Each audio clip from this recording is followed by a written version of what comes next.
May I ask you a question? You can ask your questions later. No, now. Now! Right now! I want to ask my questions now, and I want to have my answers now. You hear? In the capital of light and illusion, where every wrinkle was erased by powder and flashbulbs, Hollywood was once seen as the sanctuary of absolute perfection. There, only bodies measured to the millimeter could survive. The camera was so merciless that even a tiny scar could end a dream of fame. But few knew that behind those layers of carefully staged makeup were stars who carried within themselves deformities, irregularities, and physical marks so unusual that doctors recorded them in textbooks. Some were born with violet eyes as rare as gemstones. Others viewed the world through a glass eye. Some had faces swollen by pituitary disorders, and a few stood barely 1 meter tall due to skeletal dysplasia. So, who were the Hollywood stars with the most extraordinary bodies? And did those differences lift them to stardom or drag them into tragedy? 1. Elizabeth Taylor, violet eyes and a rare genetic condition. On a winter morning in 1932 at Hampstead Hospital, London, the midwife thought the light made the baby's eyes appear purple. It didn't. Elizabeth Taylor truly had lavender-colored irises, clear as quartz. The rarity didn't stop there. Doctors noted a condition called dystichiasis, 2 rows of eyelashes growing naturally from the same eyelid, linked to the FOXC2 gene. When she signed with MGM in 1942, the crew had to switch lenses and lower the lighting intensity because the violet halo reflected around her pupils created a slight glare on film, what cinematographers then described as metallic shimmer. Beauty came at a cost. The double lashes irritated her corneas, and the heat of the studio lights overstimulated her tear ducts. Taylor had to stop filming periodically to apply glycerin drops and once suffered corneal inflammation during the Butterfield 8 promotion in 1960. Beverly Hills doctors warned of temporary vision blurring under prolonged heat, and MGM's makeup staff always carried a personal eye-rinsing kit for her. On the Cleopatra set in Rome in 1963, several outdoor scenes under sunlight caused swelling, forcing a schedule change to avoid high radiation hours. The uniqueness also fueled a media storm. In June 1964, when Los Angeles Times published photos of Taylor and Richard Burton behind the scenes of Cleopatra, her lavender dress inspired the headline, "The Purple Affair." Comment sections repeatedly mentioned her hypnotic gaze as the spark that ignited their romance. Her sensitive eyes limited her ability to wear colored contact lenses for special effects, and cosmetic contracts had to include corneal protection clauses. At premieres during the 1970s, she avoided direct flash photography because it caused instant pain.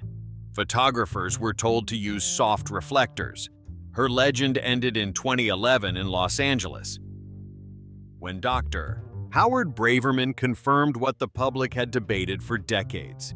The violet color was real, and so were the double lashes.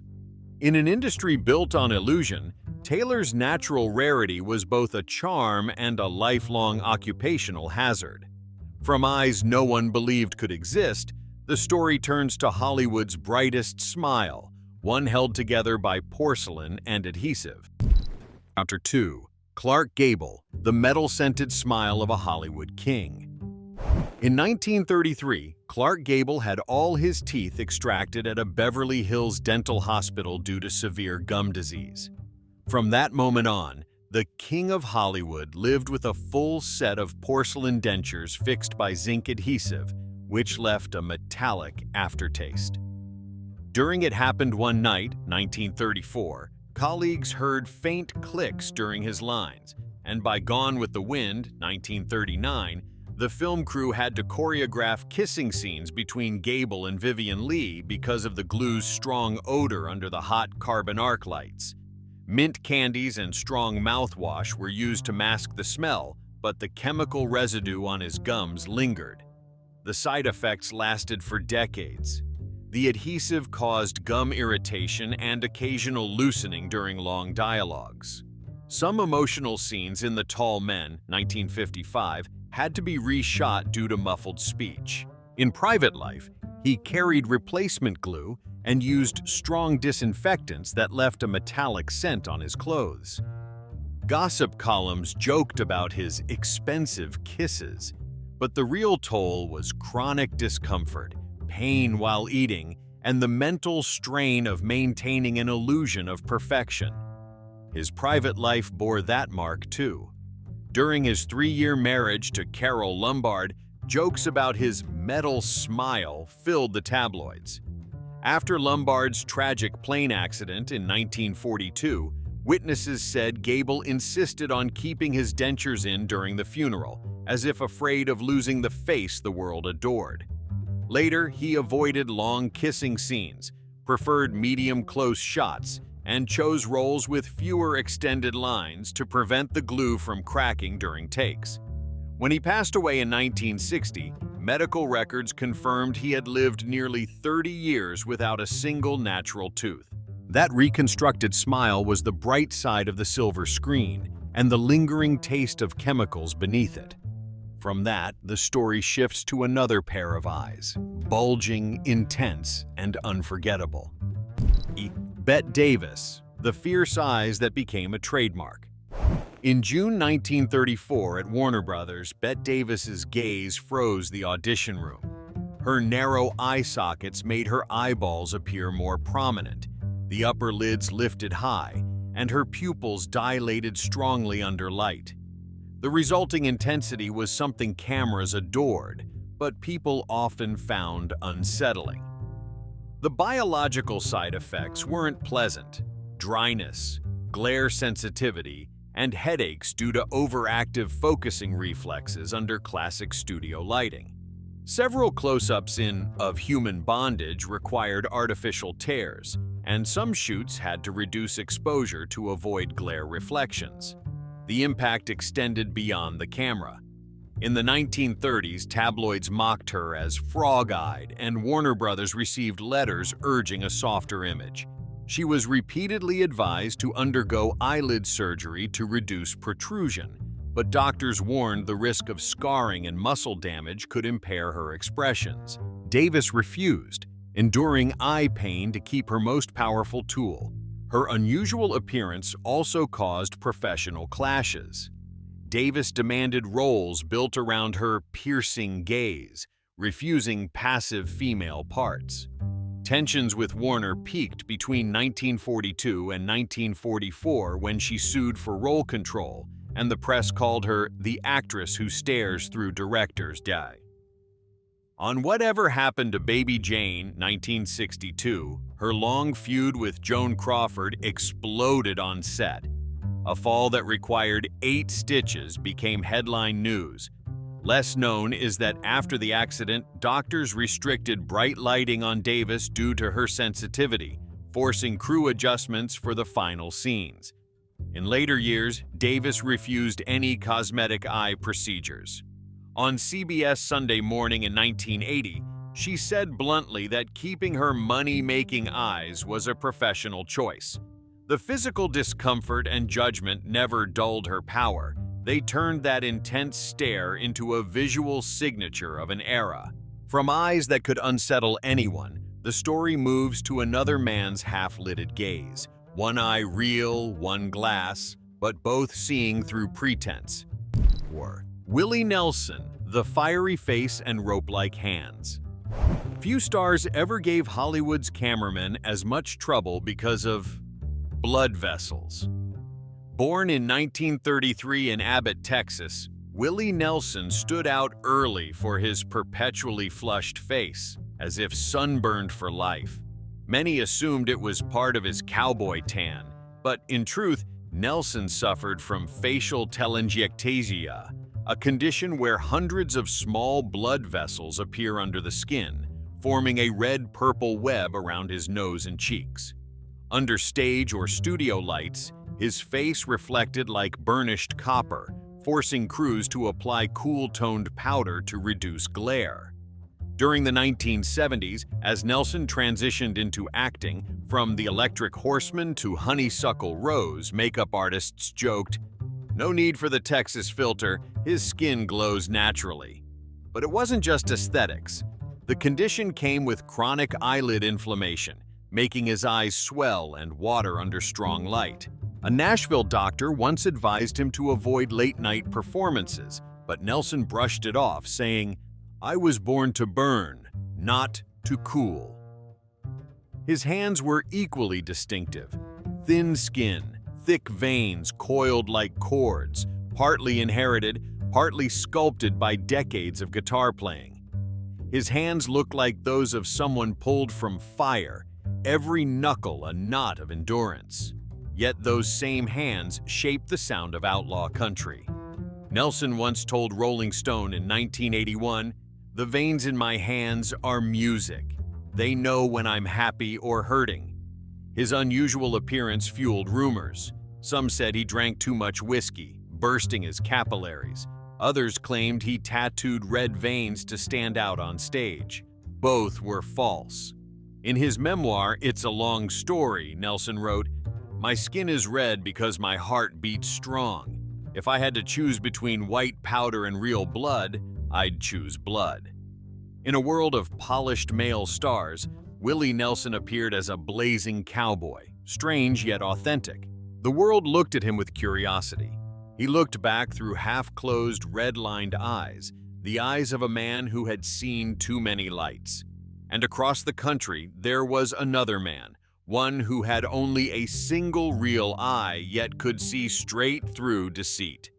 5. Peter Falk, the glass eye that made Columbo legendary.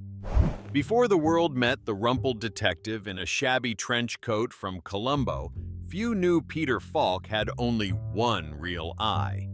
At age 3, he was diagnosed with retinoblastoma at Mount Sinai Hospital, New York. Doctors removed his left eye to stop the tumor from spreading to his brain. From then on, Falk lived with a glass eye so well crafted that even colleagues forgot. At 25, when he applied to the CIA, he was rejected immediately for visual impairment.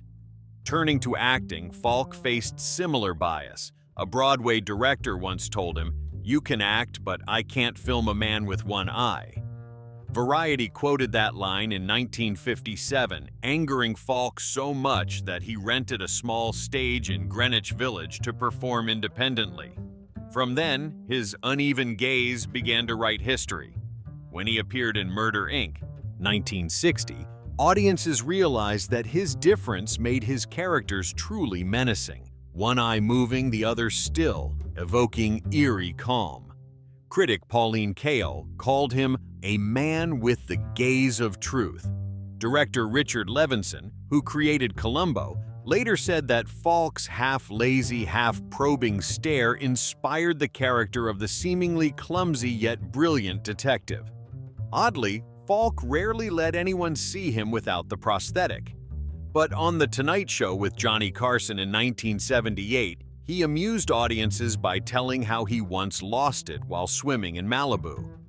The story drew laughter, but also revealed deep insecurity beneath the humor. Off-screen, Falk's life was equally turbulent. He married twice and was later sued by his adopted daughter, Catherine, for cutting off contact. In old age, he developed Alzheimer's, often confusing himself with his character Columbo. Los Angeles Times wrote, "He no longer knew which eye was glass, which gaze was real." When Peter Falk passed in 2011, thousands left flowers and magnifying glasses outside his Beverly Hills home, honoring the man whose half-real eyes saw through the world's illusions. Coincidentally, decades before him, Hollywood had already witnessed another man unforgettable for his own bulging eyes, Peter Lorre. Peter Lorre, bulging eyes and an asymmetric face from thyroid overactivity. If Hollywood had a face that made the world feel both fear and sympathy, it was Peter Lorre. Born in Hungary in 1904, Lorre grew up with illness, An overactive thyroid caused his eyes to protrude, his pupils to stay wide, and his face to become asymmetric. Doctors called it a classic presentation of Graves' disease, but audiences saw it as the most haunting gaze they had ever encountered. When he first appeared in the German film M, A City Hunts a Murderer, 1931, Laurie was just 26. The bulging eyes, slight hand tremor, and whispering voice made the character of a murderer feel too real. Berlin audiences were shaken, and director Fritz Lang declared, "I couldn't find a face more haunting than his." The film brought Peter Lorre to Hollywood, but also tied him to the image of the madman. In the 1940s, Lorre played a string of antagonists in The Maltese Falcon and Casablanca. American viewers were fascinated by eyes that seemed about to fall out, and a Life magazine reporter described him as having a gaze like glass overheated. Meanwhile, colleague Humphrey Bogart revealed that Lorre had to wear sunglasses off-set because bright lights caused him sharp discomfort. Behind the camera, Lorre was solitary. For years, he relied on the sedative Veronal to control tremors caused by his thyroid condition. In 1946, he nearly died from an overdose after a Beverly Hills party. His physician, Dr. Leo Shapiro, wrote in a medical report that Peter Lorre survived miraculously, but his eyes would never return to normal. Rumors around Lorre never stopped. The New York Daily News once hinted he was haunted by James Dean's death, because after Dean's funeral in 1955, Lorre was seen at Fairmount Cemetery at midnight. Though unproven, the story only deepened his mystique. When Lorre died of a stroke in 1964, director John Huston said those eyes were still open. A detail both real and chilling, eyes that would not close even after the spirit had gone. Hollywood seemed done with unsettling physical differences, but a few years later, another man appeared. He didn't need makeup to become a creature on screen. He was the real thing, and people called him Rondo Hatton. Rondo Hatton, the man with a swollen face from a pituitary disorder. If Peter Lorre frightened audiences with his eyes, Rondo Hatton unnerved them with his face. Born in 1894 in Florida, Hatton had once been a handsome, athletic track star, tall with balanced features. But at 25, everything began to change. His nose enlarged, his lower jaw jutted forward, his cheekbones swelled, and his hands and feet grew thick and heavy. Doctors at Johns Hopkins confirmed acromegaly, a pituitary disorder that makes bones keep growing. The condition completely altered Hatton's face, and Hollywood took notice. In 1936, when the Orlando Sentinel ran a piece titled "The Handsomest Man in Tampa," Hatton was still a sports reporter. A year later, as his features changed more dramatically, the paper reprinted an old photo beside a current one with the chilling caption, "The man betrayed by his own body." The article caught the eye of a Universal Studios director, and Hatton was invited to Hollywood. On the screen, he needed no makeup. In The Pearl of Death, 1944, Hatton played the Creeper, a towering, distorted figure. Audiences trembled, but producers were pleased. They had found a real-life terror without special effects. The Los Angeles Examiner called him the real fright of Hollywood. Off-screen, Hatton was the opposite. Gentle and quiet, he lived with his wife, May, in a small Glendale home. Neighbors said he loved growing orchids and keeping dogs, but he wore a wide-brimmed hat in public to avoid children shouting and running after him. In a 1945 interview, Hatton said sadly, "I make a living from a face that scares people." In 1946, while filming House of Horrors, acromegaly strained his heart, and he passed away in his sleep at 51.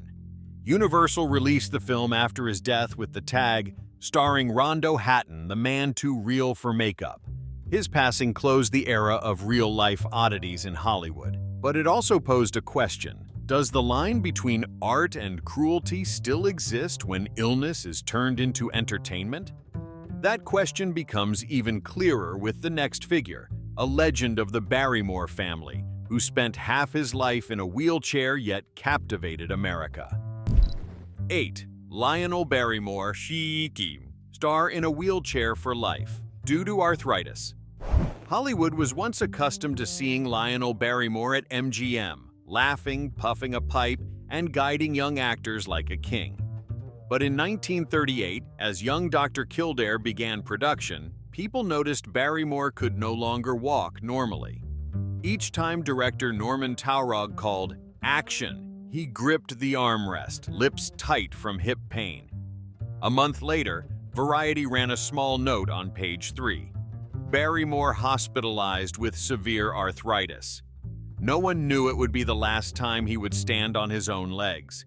His condition wasn't an accident. Throughout the 1930s, he endured relentless pain from degenerative arthritis, yet kept working. Doctors at Cedars of Lebanon warned, "If you don't rest, you'll be disabled." Barrymore laughed. "I was born to stand on a film set, not lie in a sickbed." By 1939, he had lost the ability to walk. Many thought his career was over. Yet a year later, he returned as Mr. Potter in It's a Wonderful Life. On screen, he sat motionless in a wheelchair, but his deep voice and cold gaze held theaters silent. The New York Times critic Bosley Crowther wrote, "Barrymore doesn't need his legs to command an audience." Few knew that during his final MGM years, Barrymore became dependent on morphine, prescribed for pain. The Los Angeles Examiner ran a piece, "King in Chains," about his quiet reliance on medication. The studio hired a private physician to stay on set, because when the dose wore off, the pain made him drop the script. Even so, he insisted on acting and even advised on staging wheelchair scenes to give people with disabilities a portrayal that was accurate and strong on screen. When he died in 1954, Barrymore's wheelchair was kept at MGM as a symbol of unyielding will. Critic Leonard Maltin once wrote, "If Hollywood had a throne, Lionel Barrymore ruled it, even with trembling hands." The story of a man imprisoned by his own body earned respect. Then, decades later, another figure made the world look at his scarred face, not with pity, but with admiration. 9. Seal, a face. Marked by lupus, yet still a symbol of allure.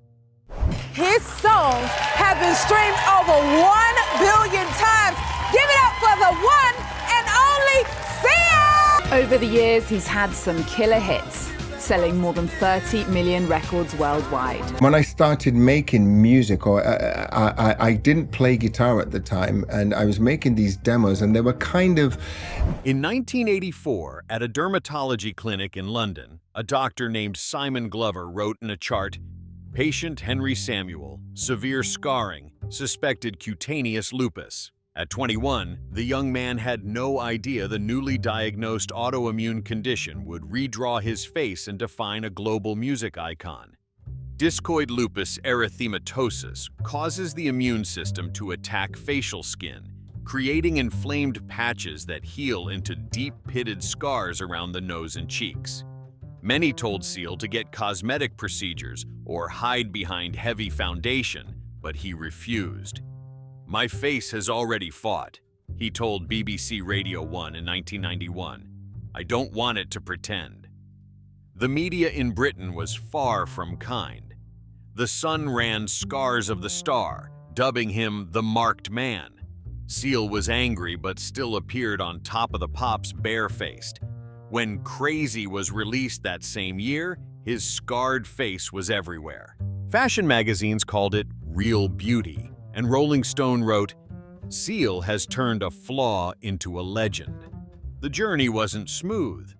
Seal said he spent years sleepless under public pressure. He was treated with cortisone, which thinned his skin and made it more fragile.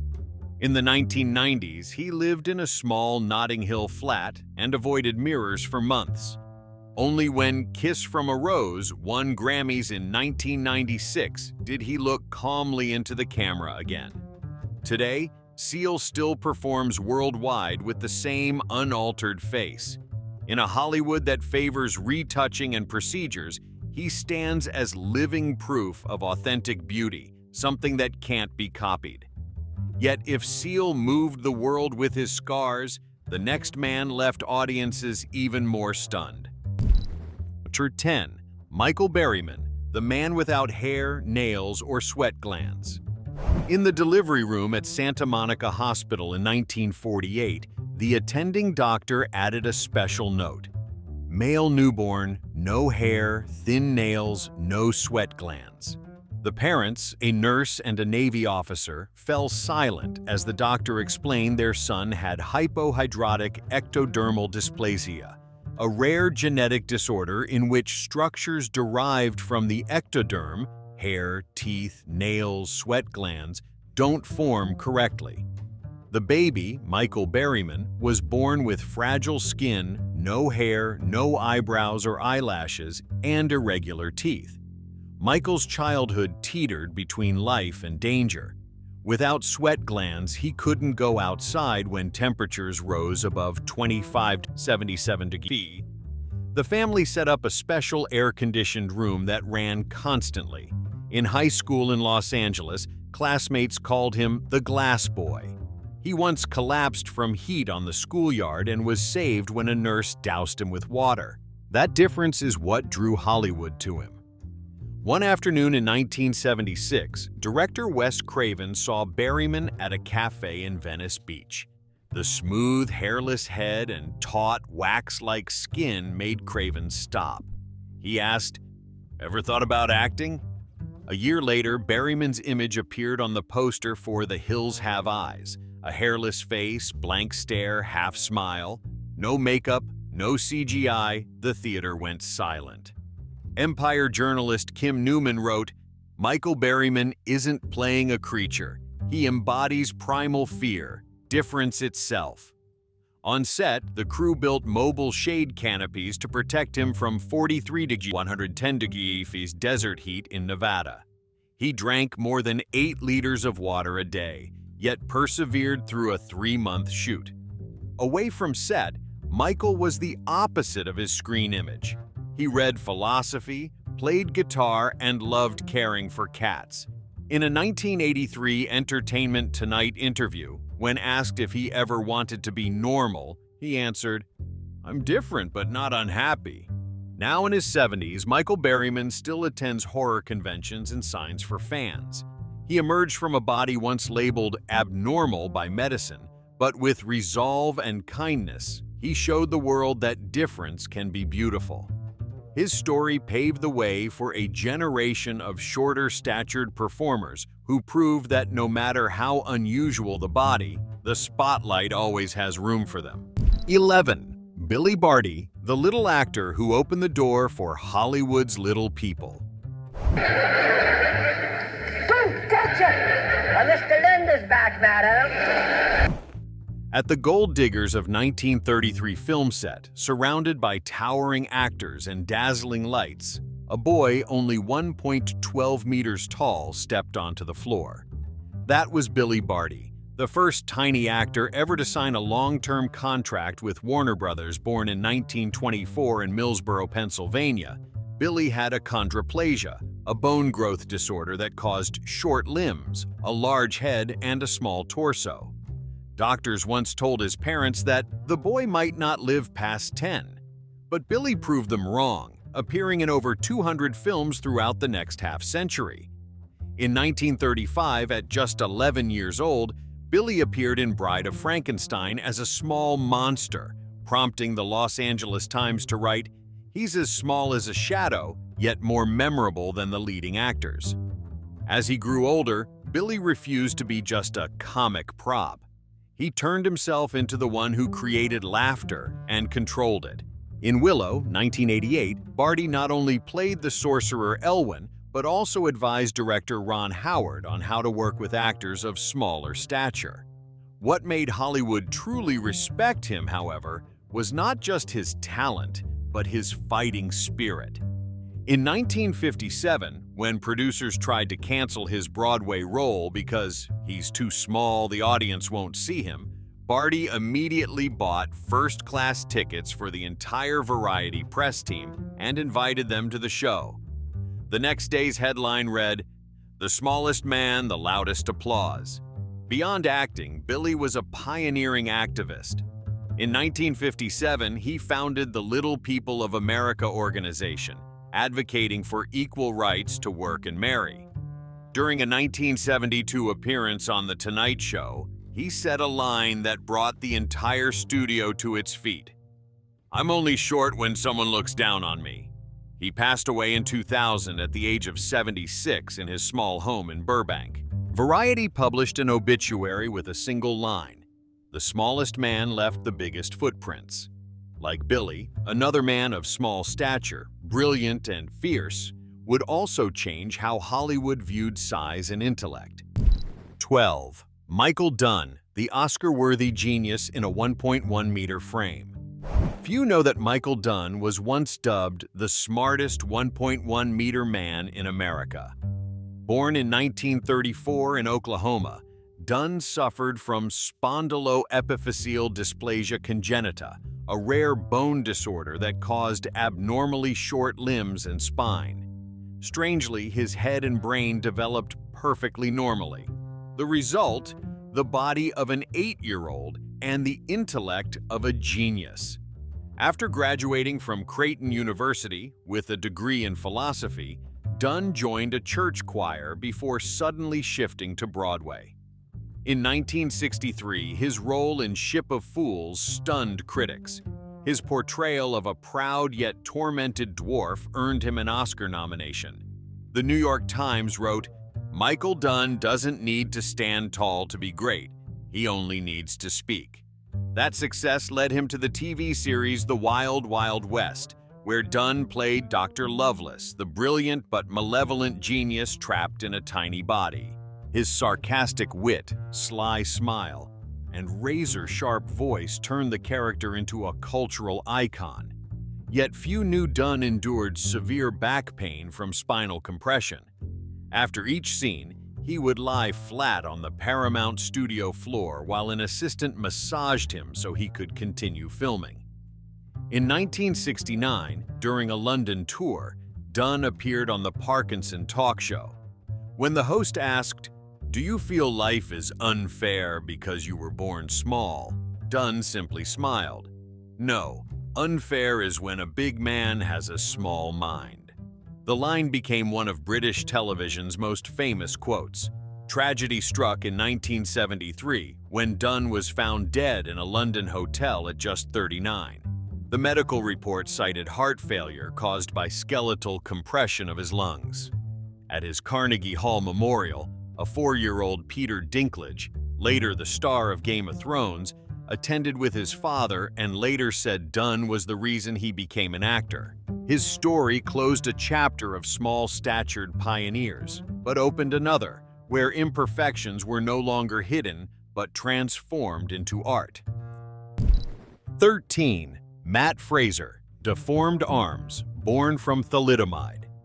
For me, now, after 15 years of exploring it, freak means a radically different person on stage. In Britain, 1962 was a year of medical shock. Over 10,000 babies were born with short or deformed limbs after their mothers took the sedative thalidomide, marketed as completely safe for pregnant women. Among them was Matt Fraser, born in Surrey with short, fused elbows that couldn't straighten. Doctors told his parents he would never be able to hold anything. But Matt not only held a microphone, he held the stage. After graduating from Brighton University with a degree in music, he began as a punk drummer in London before turning to performance art. In 1999, his self-written play, Seal Boy, Freak, shocked audiences at the Edinburgh Fringe Festival, earning a 10-minute standing ovation. The Guardian called it a slap in the face to every body stereotype. Fraser never hid his deformed arms. He often wore short sleeves, revealing his bent limbs and two-fingered hands. In a 2005 Channel 4 interview, he said, "They call me a monster, so I'll make them cry when they see me perform." That line became the rallying cry of the UK disability arts movement. In 2014, Fraser appeared in American Horror Story Freak Show by Ryan Murphy, sparking a media storm. It was the first time a physically disabled actor portrayed a disabled character on American television. The press hailed him as justice for the thalidomide generation. The New York Times described his arms as artistic weapons, both terrifying and awe-inspiring. But Fraser's career was not without controversy. In 2017, he faced criticism when one of his performances at the London Disability Festival was labeled too extreme. He fired back, "I was born from a medical mistake. I have the right to turn that mistake into a statement." Matt Fraser continues to perform and advocate for disability rights. He says that every time he looks at his hands, he remembers the other thalidomide children, those who weren't as lucky to survive. His story closed the chapter of imperfection as art, but also opened a new era in Hollywood, one where difference was no longer hidden in the dark. It became strength, not burden. 14. Jack Elam, the cross-eyed man who enchanted Hollywood. Few know this story. At age 12, Jack Elam was accidentally stabbed in the right eye with a pencil during a fight over chewing gum. The injury blinded him permanently. Doctors in Phoenix, Arizona had to remove his cornea, leaving his eyes forever misaligned. But that asymmetric gaze would become one of the most unforgettable sights in Western movie history. During the 1950s, when Hollywood was filled with handsome stars like Gary Cooper and James Stewart, Jack Elam emerged with his wandering eye, one focused, the other drifting, creating a look that was both goofy and menacing. Critic Roger Ebert once wrote, "Elam's eyes define menace. They look at you and don't all at once." Films like Rawhide, High Noon, and Once Upon a Time in the West made full use of that gaze. Director Sergio Leone once joked in a 1968 interview, "You don't need to show a gun close-up, just show Elam's eyes and the audience knows someone's about to die." His look could terrify, though in real life Elam was so kind that crews called him Sweet Uncle Jack. Ironically, those eyes saved him from poverty. Before Hollywood, Elam worked as an accountant for Paramount. One day, while casting searched for a man who looks truly crazy, a director spotted Elam arguing with a tax clerk, his eyes rolling wildly.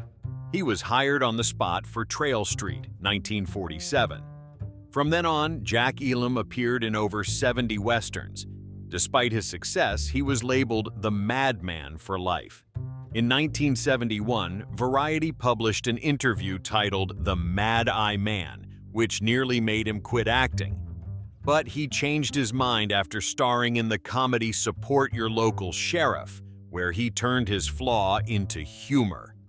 Fans adored him, calling him the man with eyes that look two ways. Jack Elam passed away in 2003 at age 82, leaving behind hundreds of iconic villain roles. At his funeral, director Burt Kennedy made the crowd laugh through tears. "He's looking at us, or maybe not. Either way, he's right." Elam's story proved that sometimes a small imperfection can create a legendary trademark, and Hollywood didn't stop there. After Elam's crooked gaze, it became obsessed with a face so ugly it was perfect. 15. Harry Wilson, the ugliest man in Hollywood, and his 300 roles. In Hollywood, where beauty is currency, Harry Wilson entered with the exact opposite asset: his face. A swollen nose, long, sharp chin, crooked teeth, and rough, scarred skin from teenage acne. Without makeup, his very presence could halt a camera. Born in 1897 in London, Wilson immigrated to the U.S. in 1912 and worked as a dock laborer in Los Angeles before finding his way into movies. Rumor has it that director Todd Browning, creator of Freaks, once saw him in a bar and exclaimed, "I've just found the face of humanity, crushed." From then on, Wilson built a half-century career with over 300 films, usually as thugs, henchmen, or killers. The Los Angeles Times called him the ugliest man in Hollywood, and Wilson embraced it. He even engraved the title on his party name tags. When asked if he felt offended, he told CBS in a 1955 interview, "When they all grow old and ugly, I'll still look the same. I started that way." Experts believe Wilson suffered from acromegaly, a pituitary disorder that enlarged facial bones and hands, similar to actor Rondo Hatton. Though never formally diagnosed, later film historians noted striking similarities in their bone structure. What's remarkable is that in an industry obsessed with looks, Wilson thrived on his difference. He appeared in Some Like It Hot, Frankenstein's Daughter, The Great Dictator, and My Fair Lady. Directors said that whenever Wilson walked on set, the mood shifted. Everything suddenly felt more real, more raw, less polished. Despite his success, Wilson sometimes struggled with his appearance. In 1949, Photoplay reported that he often went out only at night to avoid stares. During the filming of The Thing from Another World, children gathered outside the studio just to see the real monster. Wilson came out, bowed, and laughed. Later he said, "I used to hate this face, until I realized it was my only ticket in." Harry Wilson died in 1978 at the age of 80. In his memorial book, a colleague wrote, "He made ugliness useful." But Hollywood didn't stop there, because even before Wilson, there had been another man whose face was so distorted that America couldn't believe it was real. 16. Louis Walheim, a face seemingly chiseled by a hammer. When director Louis Milestone began casting All Quiet on the Western Front in 1929, he told the producer, "I need someone who looks like he's fought in 10 wars." They introduced Louis Walheim, and with one look, Milestone immediately nodded. Louis Walheim was born in 1880 in New York and had played rugby-style football at Cornell University. In a 1903 game, he broke his nose and fractured his cheekbone. Instead of healing neatly, the bones set off kilter, leaving his face rugged and asymmetrical, as if carved with a hammer. It was a raw, striking presence that Hollywood had never seen. Critic Mordaunt Hall of the New York Times wrote, "Walheim's face is a map of war." Before cinema, Walheim taught mathematics and spoke 7 languages. But his unusual appearance frightened some students. He left teaching, worked as a casino manager, and happened to meet director Lionel Barrymore at a party in 1914. Barrymore, then looking for a rough-hewn face for the play The Eternal City, put Walheim on stage the very next evening. From that moment, the lights never left him. Walheim starred in dozens of silents and early talkies, most notably All Quiet on the Western Front, 1930, the classic anti-war film. His broken nose, uneven cheekbones, and prominent jaw became emblematic of the exhausted soldier. Photoplay magazine described him as the one person in Hollywood who can make a wound look beautiful. Audiences loved him nonetheless. When Walheim died suddenly in 1931, just a year after the film's release, hundreds of fans lined up outside Hollywood Forever. On the memorial table stood a small placard with his own words, "I look harsh because I'm real." Louis Walheim's face endures as a legacy of plain truth in a polished world. Yet there were still others, names less often mentioned, who kept their singular presence under dazzling lights. 17. Dick Sutherland, silent-era actor with a face, shaped by acromegaly. In the earliest days of silent film, when Hollywood tried to craft a standard beauty with lights and white powder, one man stepped onto the screen with a face no camera could soften. Dick Sutherland, born in 1881 in Kentucky, lived with acromegaly, a pituitary condition that drives excessive bone growth. By 40, his chin jutted like a plow, his nose had doubled in size, and his brow thickened year by year, giving his features a rough stone look. In 1920, before visual effects, Dick was a living special effect. No powder, no mask, he only had to enter the frame and audiences froze. In The Haunted House, 1921, Sutherland played a graveyard spirit. His long face cast a black shadow across the wall, prompting the Los Angeles Examiner to write, "No performer conjures real fear as he does, because he is the fear made real." What unsettled people even more was that his features never stopped changing. Behind-the-scenes photos from 1919 to 1923 show swelling cheekbones and an ever-protruding jaw. Doctors warned the condition was pressing on his optic nerves, but Sutherland refused to pause. He told Moving Picture World, "I know I'm changing, but the audience, they want to see how far it goes." Hollywood was not gentle. When talkies arrived in 1927, producers worried his husky voice and heavy breathing would break the mood. He was removed from Vitagraph's official rosters. A year later, he was spotted in a Burbank bar, chain-smoking and holding an old photo from his youth. Servers said he often covered half his face when speaking. In 1934, Dick Sutherland passed away at 53 from heart complications, a direct consequence of the pituitary illness. There was no large funeral, just a few old friends. Critic James Agee wrote in Time, "Dick Sutherland was never about conventional looks, but in that black and white world, his face printed deeper than anyone's." And then, as light shifted to the vivid colors of television, Hollywood encountered a woman viewers could not look away from because her eyes did not match. 18. Gracie Allen, the comedienne with two different colored eyes. Oh, well, if your husband doesn't mind you taking liberties with Harry, we certainly don't, do we, Blanche? Before Marilyn Monroe or Lucille Ball, America laughed nightly with a queen of comedy, Gracie Allen. Amid the laughter, first-time viewers always paused. Her eyes were different colors. One was sky blue, the other ash gray. Gracie was born in 1895 in San Francisco, the youngest in an Irish family. As a child, her mother noticed that light brought out two distinct tones in her eyes.